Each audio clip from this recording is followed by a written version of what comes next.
बिस्मिल्लाहिर्रहमानिर्रहीम। अस्सलाम वालेकुम। मौलाना जलालुद्दीन रूमी तसव्वुफ़ की दुनिया की अजीम शख्सियत। कहा जाता है कि जनाब शम्स तबरेज़ पहली बार मौलाना रूमी के मकतब में इनसे मिले। गर्मी का मौसम था। मौलाना इस वक्त खानकाह के सेन में तालाब के करीब बैठे किसी किताब का मुताला कर रहे थे। इनके गिर्द बुलंद पाया कि इल्मी किताबों का ढेर लगा था। शम्स तबरेज़ ने बेनियाजी से पूछा, ई चीज़ ये क्या है? मौलाना रूमी ने शायद अपना वक्त बचाने के लिए एक जुमला बोल दिया, ई आ इल्म अस्त कि तू नमी दानी, ये वो इल्म है जिसे तुम नहीं जानते। बाज़ रवायात में है कि इस पर शम्स तबरेज़ ने चंद किताबें उठाकर पानी में फेंक दी। इस पर सब हक्का बक्का रह गए। नायाब कलमी नुस्खे थे। पानी से स्याही धुल जाना यकीनी थी। मौलाना के शागिर्दों ने शोर मचाया तो शम्स तबरेज़ ने तालाब से किताबें निकालकर वापस इनके पास डाल दी। किताबों का धुलना तो दरकिनार वो भीगी तक नहीं थी।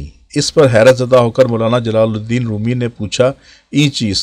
शम्स तबरेज़ ने मुस्कुराकर जवाब दिया, ई आ इल्म अस्त कि तू नमी दानी, यह वो इल्म है जिसे तुम नहीं जानते। रवायत के मुताबिक शम्स तबरेज़ ये कहकर चल दिए, मगर मौलाना रूम अपनी इल्मी शान भूलकर पीछे भागे और अपनी गलती की माफ़ी मांगी और मुरीद बनने की ख्वाहिश ज़ाहिर की। शम्स तबरेज़ ने इन्हें गले से लगाया और बैत कर लिया। इस दिलचस्प वाक़ये के बाद मुख्तलिफ रवायात में जो मौलाना रूमी और जनाब शम्स तबरेज़ के रूहानी ताल्लुक़ और शेख मुरीद की उल्फत के अनोखे किस्सों को बयान करती हैं। शम्स तबरेज़ मजज़ूबाना शान वाले बुज़ुर्ग थे। जनाब मौलाना रूम शहर के सबसे बड़े आलिम दीन, इनके बेशुमार शागिर्द थे और शहर की अशराफिया भी इनकी मोतक़िद थी।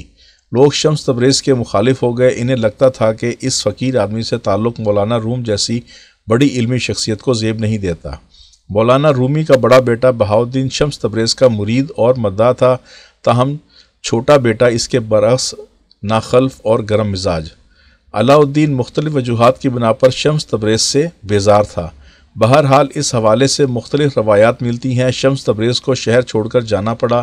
मौलाना रूमी इस कदर दिल गिरफ्ता हुए कि उन्होंने कहीं आना जाना और तकरीर करना छोड़ दिया। इनका बड़ा बेटा मुर्शिद की तलाश में निकला और दमिश्क शाम से हज़रत शम्स तबरेज़ को ढूंढकर मजबूर करके ले आया।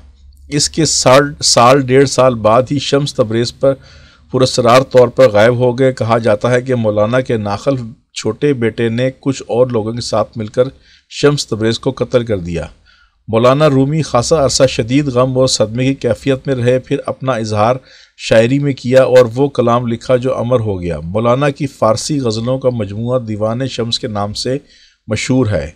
मौलाना रूमी का एक शेर बड़ा मशहूर हुआ जो जनाब शम्स तबरेज़ से इनकी अकीदत, मोहब्बत और इनके मर्तबे का गमाज़ है। मौलवी हरगिज़ न शुद मौलाना रूम, तां ग़ुलाम शम्स तबरेज़ न शुदी। तर्जुमा, मौलवी कभी मौलाना रूम ना बन सकता जब तक शम्स तबरेज़ का ग़ुलाम ना हुआ।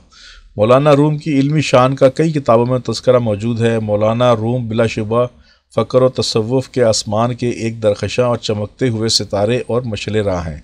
नाज़रीन कराम, अगर वीडियो पसंद आई हो तो शेयर करें, लाइक करें, सब्सक्राइब करें, बेल आइकन पर क्लिक करें ताकि हर नई आने वाली वीडियो के बारे में आपको मुतला कर सकें। शुक्रिया। अल्लाह हाफ़िज़।